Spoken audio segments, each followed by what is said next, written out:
There's nothing worse than finding the perfect dish to make, and right before you're about to get started on it, checking your pantry and realizing that you're missing one of the major ingredients. So having a fully stocked pantry can help you avoid situations like this, and it really just takes a lot of the stress out of cooking overall. So today I'm gonna walk you through all of the ingredients that I keep in my kitchen, along with my process for planning, organizing, and shopping, so that I always have a fully stocked pantry. Now I have this list divided up into two different categories: perishable items and non-perishable items. So we'll start off with the non-perishable items, which are the items that you should have on hand at all times and really just replace them whenever you run out. Then we'll get into the perishable items, which are things like meat, veggies, and dairy, which you should restock at least every week, or again, just whenever you run out. And within each category, you have your essential items, which are the ones that I believe everybody should have at all times. And then you have your non-essential items, which are nice to have, but they really just depend more on your personal preferences and the foods that you like to cook. So with that said, let's get started.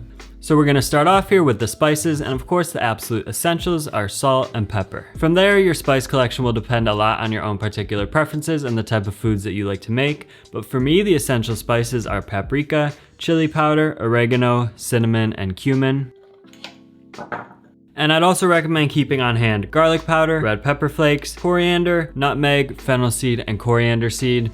And some of these, like the coriander and mustard, I like to keep in whole seed form, not only because they stay fresh longer, but I can also grind them for it because the taste is going to be a lot better than a pre-ground nutmeg. Of course, I keep a lot of other spices aside from these, but again, it's going to depend a lot on your preferences, so I won't go through my whole collection. And personally, I just recommend keeping all the spices that you might ever use on hand, because having a versatile spice collection is going to allow you to cook a much wider variety of dishes.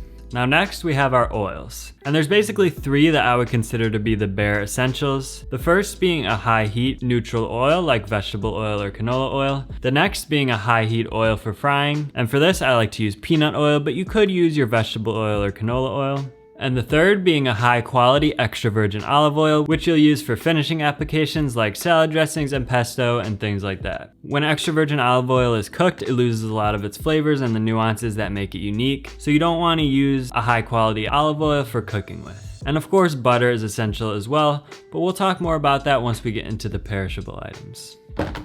If you do want to use olive oil for cooking, I would recommend getting a cheaper extra virgin olive oil, which I just buy in large jugs like this. But I would consider that to be non-essential because you can always just use your neutral tasting high heat oil for any cooking applications that you need oil for. So for my non-essential oils, I like to keep an inexpensive extra virgin olive oil, sesame oil, chili oil, and also a spray oil just for convenience.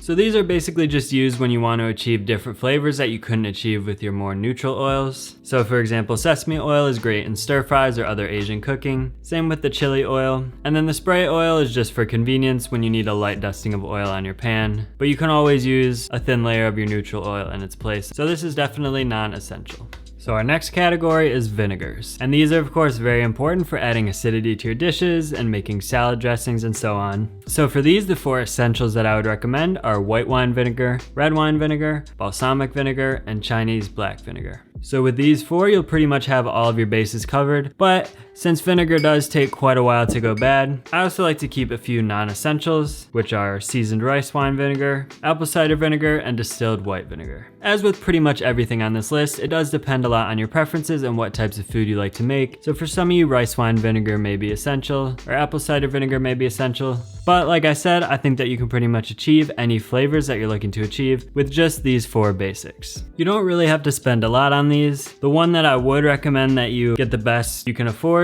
is a good quality aged balsamic vinegar, because spending more money does make quite a difference in the quality in that case. So now let's move on to the sauces. Again, this depends a lot on the types of food that you like to make, but there are still a few sauces that I consider to be essential if you want to have a versatile pantry. For me, those are maple syrup, ketchup, Worcestershire sauce, soy sauce, some sort of vinegar-based hot sauce like Frank's Red Hot or Cholula, jam or jelly, Dijon mustard, and some peanut butter, which I just happen to run out of, so I don't have it here. Now when it comes to sauces, you can make quite a few of these yourself, but I know most people aren't going to want to go to that trouble every single time, so that's why I would still consider them to be essential to have on hand.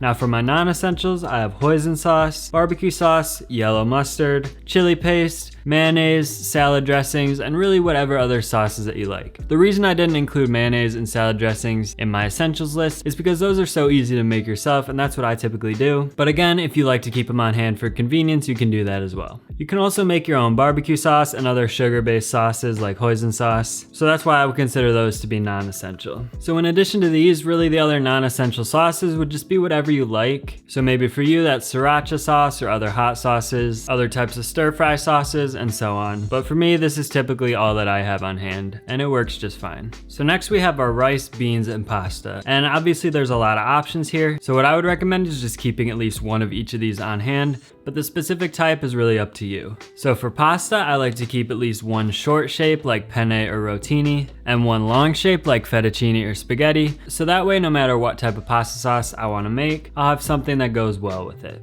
As far as beans, I at least keep black beans and garbanzo beans on hand, but typically I do have a lot more than this. It really just depends on what dishes I see myself making in the near future. And same goes for rice, so I typically use jasmine as my default, which I always keep on hand, and then depending on what I see myself making in the near future, I may buy other types like basmati or various types of brown rice. So now moving on to the flour, sugar, and other baking ingredients. I think that you can pretty much get by with some all-purpose flour, some granulated sugar and brown sugar, honey, and vanilla extract. I also forgot to mention a few more essential baking ingredients, those being yeast, baking powder, baking soda, and cornstarch. For the yeast, I'd recommend instant yeast just because it's a little more potent than normal dry active yeast, and you don't have to worry about blooming it in water before using it. Baking powder and baking soda are great for pancakes or other quick breads, and cornstarch is great for thickening sauces and things like that. Obviously, if you do a lot of baking like myself, it's helpful to have other types of flour like bread flour and whole wheat, but at a minimum, you really can get by with just all-purpose flour. For my non-essentials, I have whole wheat flour, like I mentioned, vital wheat gluten, which I like to keep on hand because you can essentially turn your all-purpose flour into bread flour by using this. And then I also like to keep confectioner's sugar, light brown sugar in addition to the dark brown sugar, but most people can probably get by with just one or the other. Now next we have our nuts and seeds, and really the only two that I would consider to be essential are sesame seeds, and then some sort of relatively neutral tasting nut like walnuts, almonds, or pecans. In this case I have walnuts. I do also like to keep pine nuts on hand because I make a lot of pesto, but that probably isn't essential for most people. As far as non-essential nuts and seeds, I like to keep poppy seeds on hand, and then really any other type of nuts and seeds that you like peanuts or almonds, would also be considered non-essential. Now moving on to the canned foods, all I've got here is canned tomatoes, and I like to buy San Marzano tomatoes, tomato paste, and then anchovies or anchovy paste. And then of course the beans that I showed earlier were canned as well, but you can also buy those dried. I just like to buy the cans for the convenience of it. As far as non-essentials, there's really not a lot here, but if you like to use pumpkin in your dishes or canned vegetables, those would fall into this category as well. Now my last non-perishable items are a few that didn't really fit into any of the other categories, and those are bouillon cubes, red wine, and white wine. So you'll notice I didn't include chicken stock or broth in this list, because if I don't have homemade stock on hand, I'll just use these bouillon cubes, not only because they take up less space in my pantry, but I think they taste better than any boxed or canned stock as well. As far as the wine, when you're cooking with it, you don't want anything too expensive, but you don't want anything too cheap either. For example, these ones I would probably use more for drinking than cooking just because they were a bit more expensive, but you get the idea. Typically something more in the $10 price range is probably going to be a good cooking wine. Now the last thing that you'll notice I didn't mention is bread, and that's because I typically make my own bread, and from there you can make your own croutons and breadcrumbs and so on. But of course if you don't want to make your own bread, you can just buy that as well. The one type of breadcrumb that I would recommend you buy is panko breadcrumbs, just because those are harder to replicate on your own. So now it's time to move on to the perishable items, which are essentially the things that I buy every single week or whenever they run out, whichever comes first. So these perishable items include meat, fruit, vegetables, herbs, and then dairy and eggs. So it's really going to be the base of most of the recipes that I make. All of those non-perishable items are really just used to complement these main items. So starting off with the vegetables, the only ones that I would really consider to be essential for everybody are onion and garlic. For me, tomatoes are also essential, but that depends on what kind of dishes you make. And then from there, it really just depends on your preferences. and again, what kind of dishes that you make. So for some people, ginger or chili peppers might be essential, carrots may be essential, bell peppers, and if you make a lot of salads, you definitely want to keep some leafy greens. Personally, I like to keep some type of lettuce on hand along with some type of more bitter green like kale, and that typically has me covered no matter what I want to make. As far as fruits, the only ones that I would consider to be essential are lemon and lime, and these are very important. I would say aside from salt and pepper, these are probably my most used ingredients.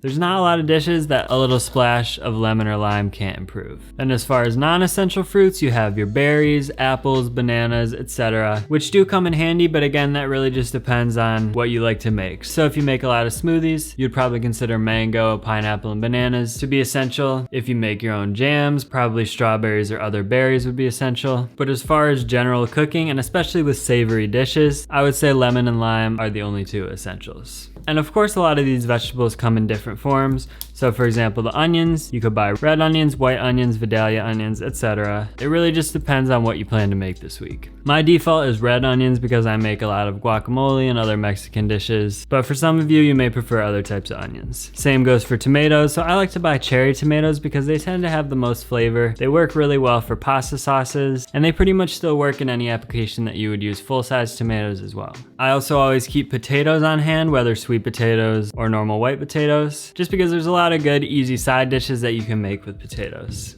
I also like to keep a small selection of other green vegetables on hand, like Brussels sprouts or broccoli, again because there's a lot of good side dishes that you can make with those. Now when it comes to meat, it's hard to make a general recommendation because it just depends on what you actually want to make. So obviously just buy the meat that allows you to make the dishes that you want to make. If you don't have anything in particular in mind though, which is often the situation for me, I usually just buy whatever's cheapest or whatever's on sale and then figure something out later to make. And if you have all these other essential ingredients on hand, you can pretty much make anything at that point. Personally, as my default, I always like to buy chicken breasts and some type of ground beef or turkey because those are so versatile and I can make a wide variety of dishes with them. But often I'll also buy some sort of beef, like in this case I have a skirt steak, or I might buy a ribeye or other type of steak if that's what I'm in the mood for. But like I said, usually I just buy whatever's on sale and then make it work from there. I like doing it that way, not only because I save money, but it's also a good challenge because it allows you to buy things that you probably wouldn't have otherwise bought and experiment with new dishes that you've never made before. As far as herbs go, my essentials would be basil, cilantro, parsley, rosemary, bay leaves, and thyme, which I actually don't have here. And all of these, with the exception of the bay leaves, I actually grow myself in my little indoor herb garden.